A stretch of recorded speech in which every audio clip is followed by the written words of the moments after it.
Hi guys, I welcome you all to YouTube channel SSC core. देखिए, आज की video में मैं आपके साथ डिस्कस करूंगा जिनका सेंटर्स जो है ना, ऐसा बहुत ज़्यादा हो रहा है कि सेंटर्स जो है नॉर्थ कैंडिडेट्स का, जैसे आप देख सकते हो ये नॉर्थ के कैंडिडेट्स हैं, दिल्ली रीजन के, एनआर रीजन से कोड शुरू होता है। सबका सेंटर्स आप देखोगे जबलपुर दे दिया है, ठीक है, और इंदौर दे दिया है, ठीक है। किसी का सेंटर इंदौर, किसी का जबलपुर, किसी का भटिंडा, किसी का भोपाल, ये दिया हुआ है, ठीक है। My name is Hemant Gupta and I am selected as excise inspector home town Delhi, currently working in income tax department. तो आइए मैं आपको कुछ चीज़ें समझाऊंगा इस वीडियो में कि आप क्या कर सकते हैं, और एसएससी ने करा है तो आप क्या उनके इसमें आप क्या रिक्वेस्ट कर सकते हो या क्या उनके अगेंस्ट कर सकते हो कि आपका सेंटर चेंज हो। ये चीज़ें मैं थोड़ी सी आपको वीडियो में समझा देता हूँ। देखिए, जिनका सेंटर भटिंडा दिया है वो भी एनआर वाले हैं, ठीक है। जिनका सेंटर जबलपुर दिया है वो भी एनआर वाले हैं। तो काफ़ी ज़्यादा डिस्टेंस हो गया है इस तरीके से। जैसे इन्होंने बताया कि मेरी 3 प्रेफरेंस दिल्ली, जयपुर, अजमेर थी, बट इनको अलीगढ़ दिया। अलीगढ़ फिर भी नियर बाय है, बट जिन कैंडिडेट्स का काफ़ी दूर हुआ है उनके लिए काफ़ी बुरा लग रहा है। आप देख सकते हो इतने सारे मेल्स आए जब मैंने बोला दिल्ली टू भोपाल हुआ है, किसी का इंदौर हो गया है, पलवल से, कोई कोई दिल्ली से उसका एमपी हो गया है, भोपाल, जबलपुर, ये आपको दिखेंगे सारे। ज़्यादातर इन्होंने दिए हैं दिल्ली वालों के एमपी आपको ज़्यादातर ये दिखेंगे, और भटिंडा, ठीक है। और अब मैं आपको समझा देता हूँ, इतने सारे लोगों के यही सेम इशू है, ठीक है। हो क्या सकता है, ये चीज़ें देख लेते हैं। सबका सेम है, दिल्ली से इंदौर, दिल्ली से भटिंडा, बीकानेर भरा था तो उनको भी काफ़ी दूर दे दिया है। मोहाली चले गया है, अलग अलग जगह गया है, भटिंडा गया है, ठीक है। जयपुर में ही आता था लेकिन इस बार कोटा आया है। मतलब जो सेम सिटी है वह नहीं दे रहे हैं।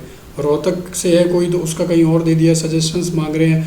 दिल्ली से है, देहरादून, और ये प्रेफरेंस दी दिल्ली, जयपुर, देहरादून, फिर भी भोपाल दिया है। ऐसे बहुत सारे हैं, ठीक है। 965 किलोमीटर तक दिया है। तो अब मैं बताता हूँ चीज़ें आप कर क्या सकते हो। सबकी एक ही प्रॉब्लम है एनआर रीजन में, मेजॉरिटी की, ठीक है। देखिए, इन्होंने एक लिस्ट बताई थी जब नोटिफिकेशन निकली थी, आपको सेंटर्स इंडिकेट करने थे। इन्होंने ये बोला था कि डिज़ायर जो आपके प्लेसेस है वो दिए जाएंगे। अब मैं पूरा डिस्कस कर लेता हूँ।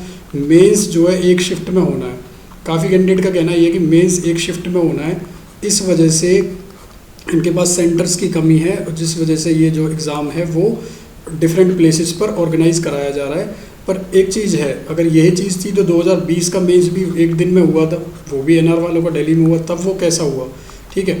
हो सकता है काफ़ी और एग्ज़ाम क्लैश कर रहे हों उस टाइम पर, इस वजह से ऐसा हुआ हो। कुछ और एग्ज़ाम्स भी क्लैश हो सकते हैं सेम डेट्स पर, तो इन्होंने वो आपका कराओ। या फिर कुछ और रीजंस भी हो सकते हैं कि पेपर लीक या इस टाइप की चीज़ें होती हैं, उसको अवॉइड करने के लिए सबका सेंटर वो कर दिया। अब देखिए, मैं आपको बताता हूँ, कैंडिडेट को प्रेफरेंस देनी थी 3, ठीक है। जो और रिक्वेस्ट इन्होंने बोला था चेंज की कंसीडर नहीं करेंगे। कैंडिडेट को ऐसे सिलेक्शन करना था कि उनको वही सेंटर ये देने की कोशिश करें अपनी प्रायोरिटी वाइज। कमीशन एक सेंटर्स देने की कोशिश करेगा, but however the commission reserve the right to cancel any centre, पहली चीज़।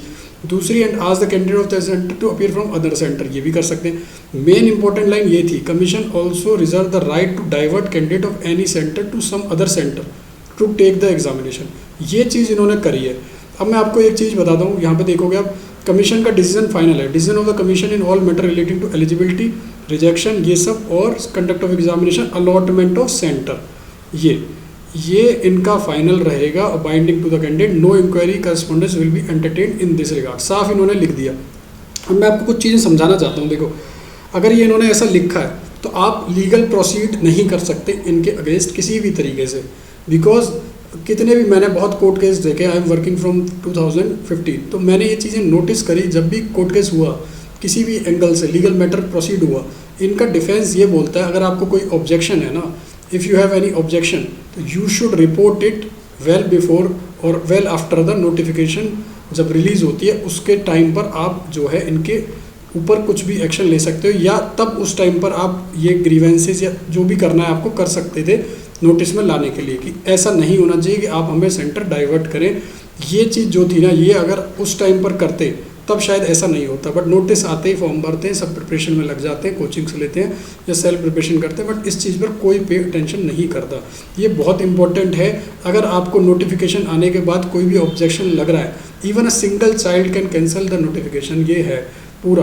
अगर उसको कैंडिडेट को ये चीज़ ऑब्जेक्ट करती है किसी भी इस नोटिफिकेशन में जहाँ भी कोई चीज़ से, तो वो उस टाइम पर कर सकता है। ये सुप्रीम कोर्ट की भी गाइडेंस है, हाई कोर्ट की भी गाइडेंस है कि आप ऑब्जेक्शन करना है तो तब करिए, ठीक है। पर आप ऑब्जेक्शन जब रनिंग प्रोसेस है उसके बीच में नहीं कर सकते, या जब प्रोसेस एंड हो रहा है तब नहीं कर सकते, क्योंकि आप उस टाइम पर सेटिस्फाइड है इन रूल से। ना you can not go against these rules, you are bound by these rules. तो आपको ये चीज़ समझनी होगी। आप रिक्वेस्ट कर सकते हैं by writing a mail, by writing a physical letter, by visiting the office, but you can only request. The last option with you is only request. तो आप रिक्वेस्ट कर सकते हैं, अपना कोई जेन्युइन ग्राउंड है उसको लगा के, बाकी you have to book tickets, और आपको एग्ज़ाम तो देना ही है, आपकी प्रिपरेशन हो गई है। This is not the time to, मतलब इन सब में पढ़ने का ये कोई टाइम नहीं है। You should study and do the जो आपके सेंटर में उन इंस्ट्रक्शंस को फॉलो करिए। Thank you so much. और हमारे ग्रुप्स पर ज्वाइन कर लीजिए। अगर कोई भी अपडेट या कुछ भी हमें ऐसा मिलता है कि कुछ चेंज कराने का, तो हम आपको अपडेट कर देंगे। Thank you so much.